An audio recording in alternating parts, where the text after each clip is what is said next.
এতদিন ধ্বংসস্তূপ আর ধুলাবালিতে একাকার ছিল গাজা। নিদারুণ কষ্টে থাকা ফিলিস্তিনিরা এখন আরো বড় বিপর্যয়ের মুখে। ঝড় ও প্রবল বৃষ্টিতে ডুবে গেছে মাথা গোজার ঠাইটুকু। তাঁবুর ভেতরে পানি, বাইরেও পানি। সৃষ্টি হয়েছে বন্যা। এর মধ্যে চলছে শীতকাল। 24 ঘন্টার হিসাব অনুযায়ী ঝড়, বন্যা ও ভবন ধসে অন্তত 14 জন নিহত হয়েছে, আহত 2 শতাধিক।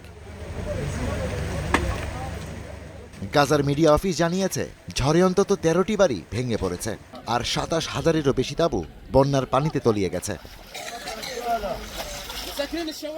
অন্যদিকে গাজার স্বাস্থ্য মন্ত্রণালয় জানিয়েছে নিহতদের মধ্যে রয়েছে একাধিক শিশু। আহতদের অনেকেই আশঙ্কাজনক অবস্থায়। যেসব ভবন ভেঙে পড়েছে সেগুলো ইসরায়েলি হামলায় আগেই বিধ্বস্ত ছিল।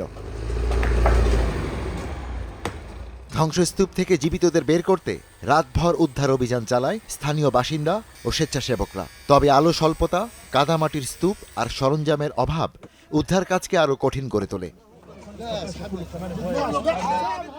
এই দুর্যোগে কোনো না কোনোভাবে ক্ষতির মুখে পড়েছে গাজার প্রায় 2.5 লাখ বাসিন্দা। Ishtiaq Hossain, star news.